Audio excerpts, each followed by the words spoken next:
All right, friends, welcome back to Sinai to Zion. We're now in the 17th installment. Again, a little bit of recap, as I think it's important to just continue to do, just to bring everyone right back to what we're talking about.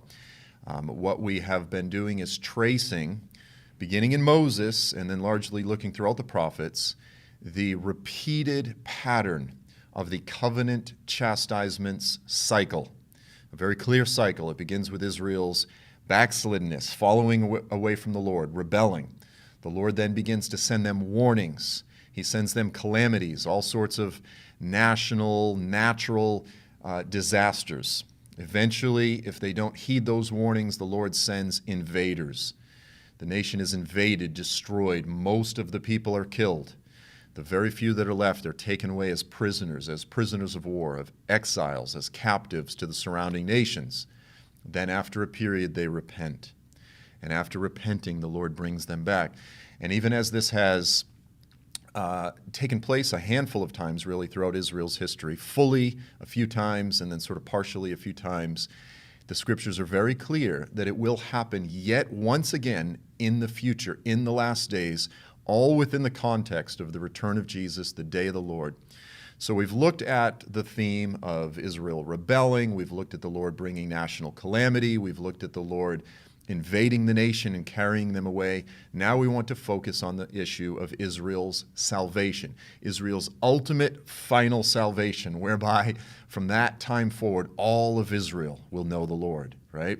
So we want to begin by looking at some passages in Moses. Again, as always, it's the writings of Moses, the prophecies of Moses that are the foundation for that which the prophets then will reiterate and repeat and expand upon multiple times. Now, again, to be clear, Israel's final and ultimate salvation is integrally intertwined with her return and restoration to the land. Likewise, her return to the land is integrally intertwined with her national salvation, repentance, and fully turning to the Lord. In these next couple sessions, we're going to look at this issue of her repentance and salvation. Then we'll turn again to the next step, which is her return, her permanent return to the land. Now, it's also important to specify that Israel's most recent return to the land does not meet this criteria. And this is so important, again, because this is such a controversial issue that very much affects people's lives today. You know, we have over 20,000 plus Messianic Jewish believers in the land of Israel today. We have a global network of Gentiles and Messianic Jews who deeply support and pray for that Messianic community, who pray for and support Israel as a nation, understanding what the Lord is doing with Israel. And so, you know, it's difficult here because we don't want to come across as criticizing the most recent reestablishment of the state of Israel. There's enough critics out there, enough misguided critics, as well as even demonically inspired critics. And we certainly want to stand against the rise of global satanic hatred against the Jewish people. But to be clear, the scriptures are very clear that the modern restoration of Israel does not meet the criteria that we're talking about.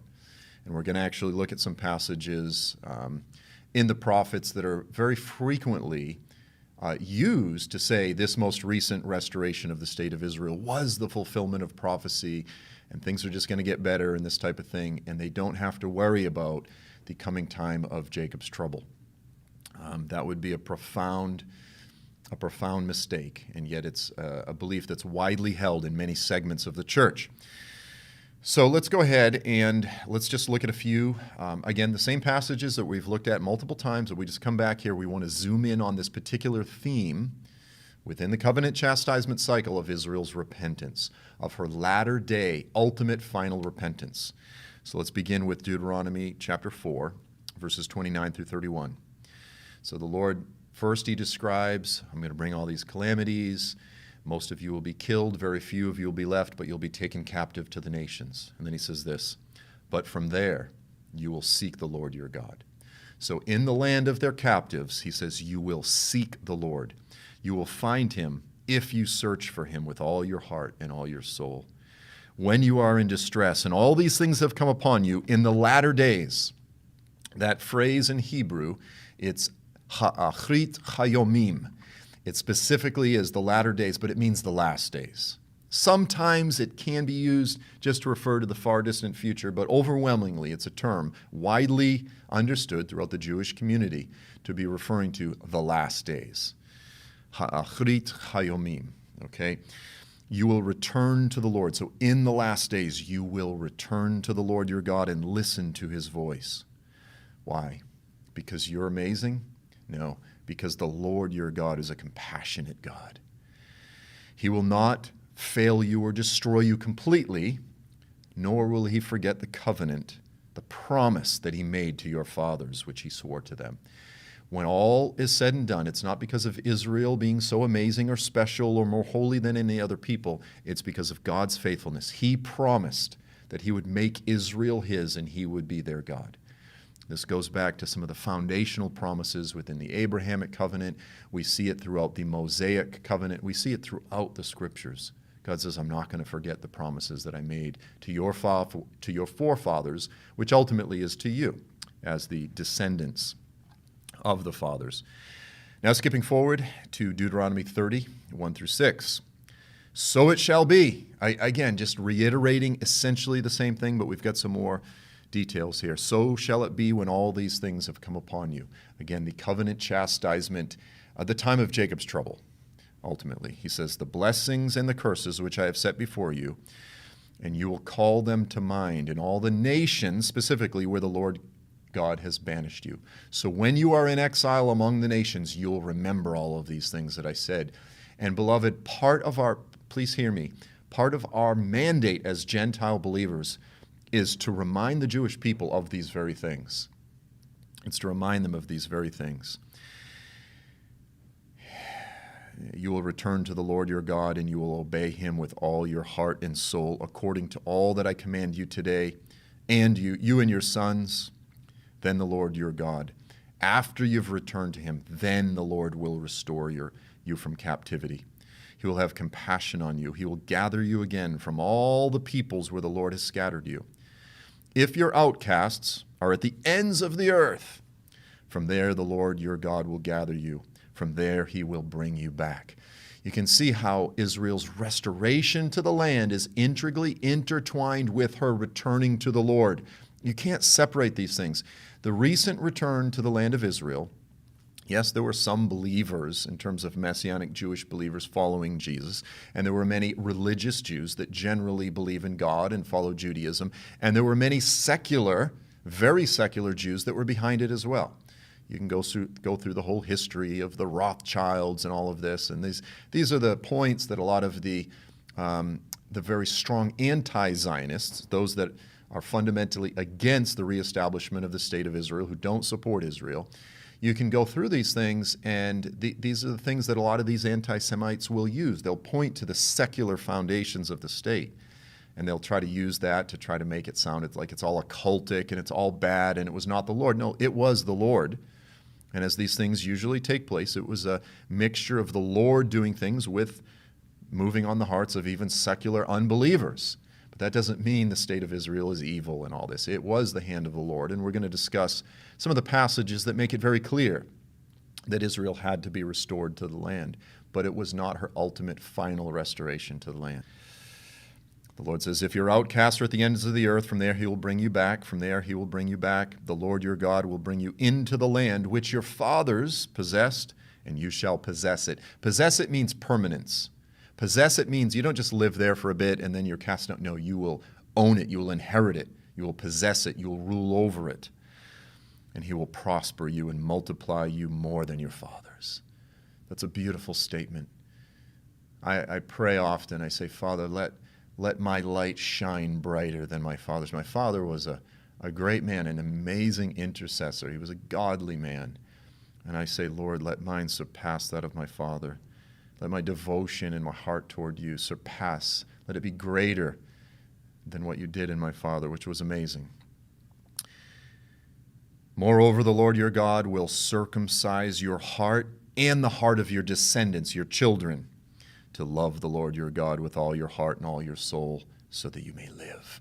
When it says he will circumcise your heart, when it says later in the prophets, which we'll look at, he'll give you a new heart, a new spirit, he'll circumcise your heart and give you a spiritual heart and this type of thing, that specifically is referring to the culmination of the new covenant.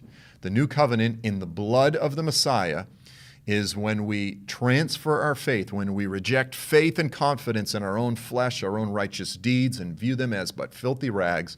We put our full confidence and trust in the Lord. He gives us what? The gift of his Holy Spirit. He circumcises our heart. He puts his law within us, and we can hear him and follow him individually. And as it says later in Jeremiah, no longer will you say to your neighbors, come know the Lord. No, you'll all know me, from the least to the greatest. So here is again, a statement all the way back in Moses that is speaking, it's looking forward to the new covenant when the Lord will dwell in us by faith. Finally, Deuteronomy 32, verses 36 through 39.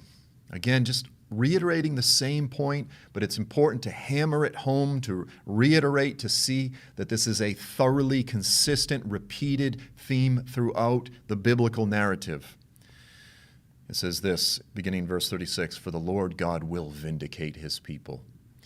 Despite the hatred toward the Jewish people throughout the earth, despite all of the conspiracy theories, despite their own sin and rebellion and mistakes, the Lord has a controversy with Zion. He will vindicate his people. He will have compassion on his servants. Again, because he is a compassionate, forbearing Father. When he sees that their strength is gone. Now, this is within what I've referred to as the Song of Moses. We actually read portions of this, and it's such an important few verses. The Lord looks at present-day Israel. Now, let me just say this. After the Holocaust, in the aftermath of the Holocaust, there was tremendous motivations, right, to move back to the land of Israel. But what was the cry that came out of the corporate Jewish people after the Holocaust? What was the common cry? We still hear it today. Never again. Never again. Now, when Gentiles hear never again, they think, well, what that means is something absolutely horrible happened to other humans, and we will never stand by and let that happen again. That's often how it's understood. But the reality is never again is a cry, a corporate cry that rose up out of the global body of Jewry, out of the global body of Jews and the Jewish people, and they said, never again will we let the Gentiles do that to us. It's happened enough. We will rebuild. We will become strong. We will have the mightiest military. We will reestablish ourselves in the land. We won't entrust ourselves to the Europeans or to the Russians or you name it. Never again will we be found to be weak. We will never let this happen again. It's a statement. Here's what's amazing. After the Holocaust, the primary corporate cry that rose up out of the Jewish people was not one of contrition and brokenness and repentance before the Lord. It was actually a statement of strength. We will be strong. We will not let this happen again. And it's understandable. I want to be clear. I'm not condemning them for it, but from the perspective of a spiritual mind, for those who understand the mind of the Lord and the testimony of the Scriptures, that's not where the Lord is trying to bring the Jewish people. With all of these difficulties, with all of these warnings, and in our own lives, right, he's trying to bring us to the place of brokenness, to the end of our strength, the end of our self-sufficiency, to where we rely wholly on him, to where our faith and our trust and our confidence is in him alone.